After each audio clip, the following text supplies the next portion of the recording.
Okay, hello everyone, welcome to GATE Prime. तो इससे पहले हम लोग देख चुके थे conditions of static and dynamic. तो आज एक नेक्स्ट टॉपिक देखेंगे जहां पे conditions of LTI system, condition for LTI system to be causal and non causal, to causal and non causal system के लिए हम लोग देखेंगे आज कंडीशन। ठीक है, तो ये भी थोड़ा इंपॉर्टेंट है। और इम्पोर्टेंट क्या है, बहुत ही आसान सा है। अगर आपने एक वे याद रखा, एक आपको ट्रिक बताया जाएगा, जो ट्रिक आपको याद रखना है, अगर आपने वो याद रखा तो फिर इजिली आप आराम से देख के कह सकते हो कि ये भी जिस भी सिस्टम के बारे में, कोई सिस्टम एलटीआई सिस्टम जो है वो क्या आपका कॉजल है या नहीं है। ठीक है, जैसे आपने स्टैटिक डायनामिक में कर रखा है।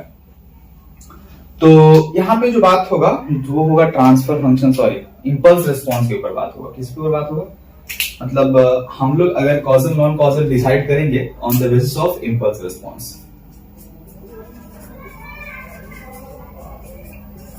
क्वेश्चन पूछा जा सकता है आपसे ये, ठीक है, कि अगर आपको एलटीआई सिस्टम के कॉजलिटी के बारे में बात करना है तो आप किस मोड का इस्तेमाल करोगे, ट्रांसफर फंक्शन मॉडल का या फिर इंपल्स रिस्पॉन्स मॉडल का। तो वो क्या कहना होगा, इंपल्स रिस्पॉन्स मॉडल का इस्तेमाल हम लोग करेंगे।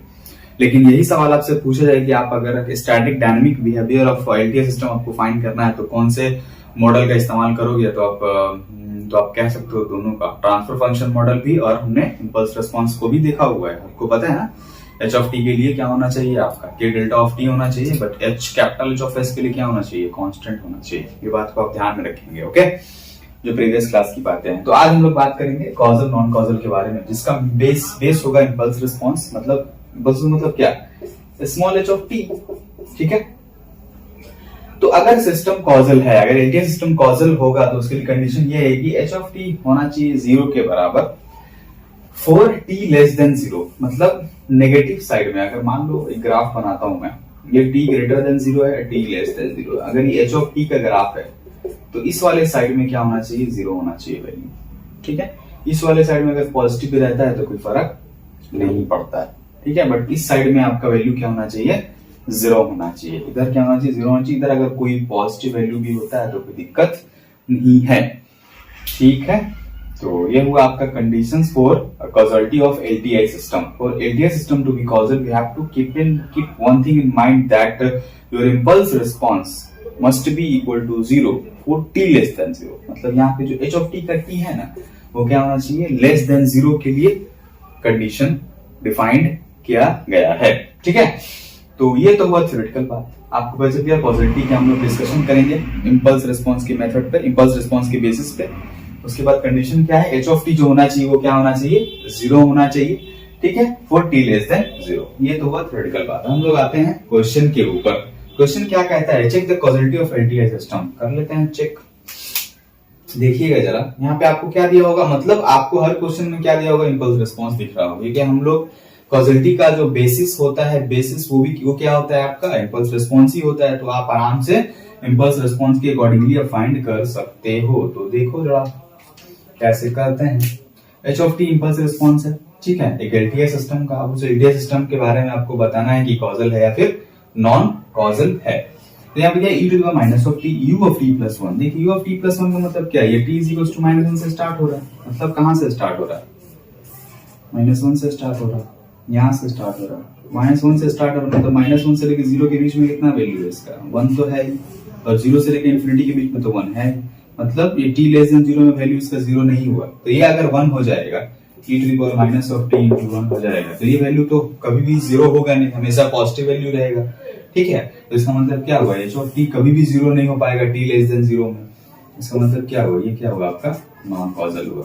समझ में आ रहा है बात, काफी इजी मेथड है, कुछ करना नहीं है, बस आपको बस चेक करना है कि एच ऑफ टी 0 है या नहीं है। किसके लिए, टी लेस देन 0 के लिए। अगर आपने वो चेक कर लिया तो आप आराम से कह दोगे कि ये सिस्टम जो है कॉजलिटी, मतलब ये सिस्टम जो भी इंपल्स रिस्पॉन्स दे रखा है वो कॉजल एलटीआई सिस्टम का इंपल्स रिस्पॉन्स है या फिर नॉन कॉजल एलटीआई सिस्टम का इंपल्स रिस्पॉन्स है। इसमें कुछ नहीं करना था, आपने देखा e to the power minus of t u of t plus 1। तो देखो यहाँ पे क्या हुआ, आपने क्या ये देखा, u ऑफ टी प्लस 1 को पहले देखा, क्योंकि हम इसके बारे में जानते हैं, स्टेप सिग्नल के बारे में। स्टेप सिग्नल में 0 से लेके इंफिनिटी तक पॉजिटिव होता है, उसके बाद क्या होता है, नेगेटिव होता है जब u ऑफ टी होता है सिर्फ। तो यहाँ पे u ऑफ टी प्लस 1 है, मतलब ये शिफ्ट करके राइट की तरफ -1, मतलब स्टार्ट ओके तो हम लोग देख रहे थे कि चेक कर रहे थे क्वेश्चंस में जहां पे हमने बताया आपको कि कॉजल एलटीआई सिस्टम के लिए h of t is equal to क्या होना चाहिए, 0 होना चाहिए फॉर टी लेस देन 0 के लिए। ये क्वेश्चन क्या कह रहा था, एग्जांपल थी, ये एग्जांपल था जहां पे हम लोग डिस्कस कर रहे थे कि अगर h of t is equal to e to the minus of t u of t plus 1 है, तो आपको चेक करना है कि एच ऑफ टी जो है वो क्या होना चाहिए, 0 होना चाहिए फॉर टी लेस देन 0 के लिए। तो देखिए u ऑफ t प्लस 1 में क्या है कि आपका t माइनस 1 से स्टार्ट हो रहा है, शिफ्टेड है राइट साइड की तरफ, तो t प्लस सॉरी ये माइनस 1 से स्टार्ट हो रहा है, माइनस 1 से स्टार्ट होने का मतलब क्या है, ये कुछ माइनस 1 यहां से स्टार्ट हो रहा है, मतलब ये तो t ग्रेटर देन 0 है और ये t लेस देन 0 है।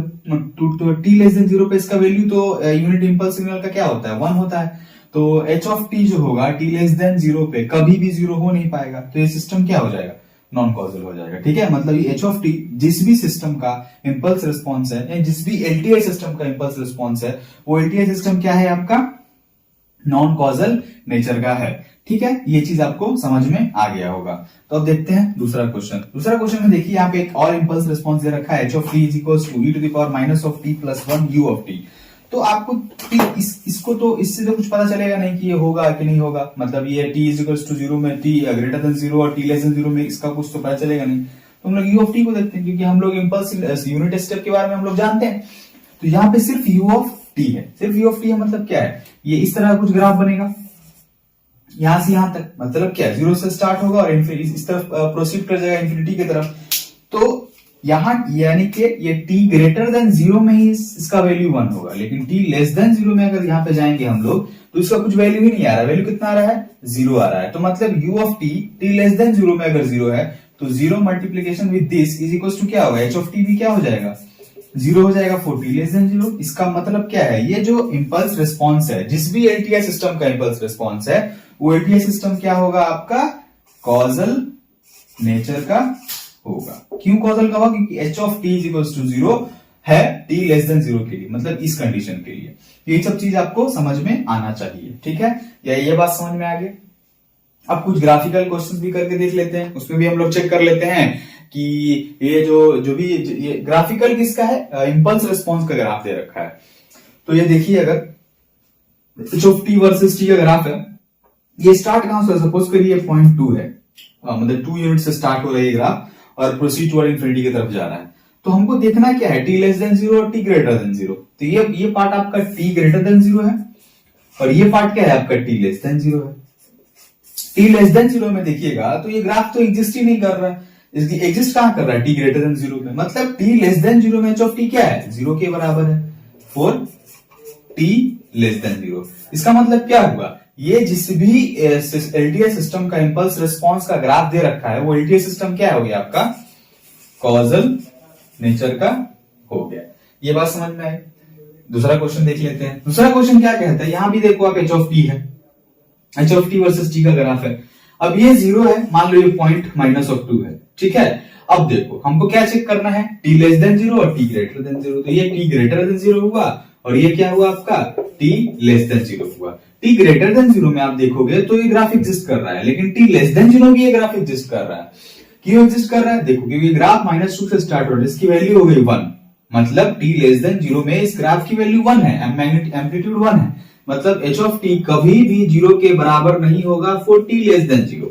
इसका मतलब क्या हुआ, ये h ऑफ t यानी जो इंपल्स रिस्पॉन्स जिस भी ग्राफ का है, जिस भी एलटीआई सिस्टम का इंपल्स रिस्पॉन्स का एक ग्राफ दिया हुआ है, वो एलटीआई सिस्टम कभी भी कॉजल नहीं होगा। क्यों, क्या होगा फिर, तो ये होगा आपका नॉन कॉजल। ये समझ में आया बात, आप देख के आराम से बता सकते हो, कुछ नहीं करना है, सिंपल सा चीज है। t लेस देन 0 देखना है, t ग्रेटर देन 0 देखना है, t लेस देन 0 देखिए, t ग्रेटर देन 0 देखिए, दोनों को देख लीजिए, उसके बाद कोई दिक्कत नहीं है, आप बता दीजिए h ऑफ t 0 है नहीं 0 है। थर्ड नेक्स्ट क्वेश्चन देखते हैं। नेक्स्ट क्वेश्चन में मान लो ये स्टार्ट हो रहा है 1 से, आपको फिर h ऑफ t और t versus h of t और t का ग्राफ दे रखा है, आपको चेक क्या करना है, चेक करना है आपको t ग्रेटर देन 0, आपको चेक करना है t less than 0। t greater than 0 में ये ग्राफ एग्जिस्ट कर रहा है और ये 0 यहां से है और t लेस देन 0 यहां से स्टार्ट है। t लेस देन 0 में कुछ भी नहीं एग्जिस्ट कर रहा, मतलब ये क्या है, t लेस देन 0 में h ऑफ t क्या है, 0 दे रखा है, मतलब h of t is equal to 0 for t less than 0। It means कि ये जो ग्राफ है एलटीआई सिस्टम का इंपल्स रिस्पॉन्स का ग्राफ है, वो एलटीआई सिस्टम क्या होगा आपका, कॉजल एलटीआई सिस्टम होगा। कैसे होगा समझ में आया? बस आपको क्या करना है, एच ऑफ टी को चेक करना है, ठीक है। तो ये हुआ आपका causal conditions of LTI system to causal and non causal. क्या ध्यान रखना है आपको? आपको सबसे पहले इंपल्स रिस्पॉन्स बेसिस पे क्या होता है, कैलकुलेट होता है। मतलब इसको हम लोग उस इंपल्स रिस्पॉन्स के बेसिस पे हम लोग क्या करते हैं, इसको अंडरस्टैंड करते हैं। आपको सबसे पहले क्या चेक करना होता है कि कंडीशन आपको याद होना चाहिए कि जो कॉजल एलटीआई सिस्टम के लिए impulse response of LTI system क्या होना चाहिए, 0 होना चाहिए। लेकिन उसके साथ एक चीज ध्यान रखना है, टी लेस देन 0 होना चाहिए। टी ग्रेटर देन 0 के लिए एच ऑफ टी अगर 0 है तो सिस्टम कॉजल नहीं होगा, और लेकिन टी लेस देन 0 के लिए एच ऑफ टी अगर 0 है तो सिस्टम क्या होगा, कॉजल होगा। एलटीआई सिस्टम क्या होगा, कॉजल हो जाएगा, ठीक है। तो इंपल्स रिस्पॉन्स बहुत ही ज्यादा इंपॉर्टेंट है कॉजल एलटीआई सिस्टम को पढ़ने के लिए, कॉजल या नॉन कॉजल को पढ़ने के लिए। तो h of t is equal to 0 for t less than 0, ये बात आप ध्यान में रखेंगे। उसके बाद क्वेश्चंस को देखेंगे, हमने क्वेश्चन देखा, कुछ थ्योरेटिकल क्वेश्चंस, इसका जो हमने ग्राफिकल क्वेश्चन देखा। थ्योरेटिकल क्वेश्चन में क्या कह रहा था, आपको हर जगह इंपल्स रिस्पॉन्स दिया, क्योंकि कंडीशन ही इंपल्स रिस्पॉन्स पे बेस्ड है। तो आपको क्वेश्चन जो भी पूछा जाएगा एलटीआई सिस्टम का कॉजलिटी के ऊपर, उसमें आपको इंपल्स रिस्पॉन्स देके रखेगा, उसमें कोई शक वाली बात नहीं है, इस बात को ध्यान रखिएगा, ठीक है। तो क्वेश्चन भी हम लोग कर चुके हैं। हमेशा एच ऑफ टी आपको दिया हुआ होगा, एच ऑफ टी के अकॉर्डिंगली आपको क्या करना होगा, केस को चेक करना होगा, टी लेस देन 0 में और टी ग्रेटर देन 0 में। अगर आपको टी लेस देन 0 या ग्रेटर देन 0 में आपको चेक करना आ गया तो आप आराम से बता सकते हो कि जो h of T impulse response है वो एलटीआई कॉजल एलटीआई सिस्टम का है या फिर नॉन कॉजल एलटीआई सिस्टम का है। Okay, so this is all about the causality and non-causality of LTI system on the basis of impulse response. इसमें transfer function का कोई रोल नहीं होता है, सिर्फ इंपल्स रिस्पॉन्स अगर आपको एलटीआई सिस्टम का पता है तो आप आराम से इसको समझ सकते हो। ओके, तो आज के लिए इतना ही रखते हैं। इसके बाद हम लोग देखेंगे कंडीशंस ऑफ लिनियरिटी कंडीशंस और स्टेबिलिटी कंडीशंस को भी चेक करेंगे, और उसके बाद फिर हम लोग लिनियरिटी पढ़ेंगे। Then after will deal with the distortion of LTI system. चलिए फिर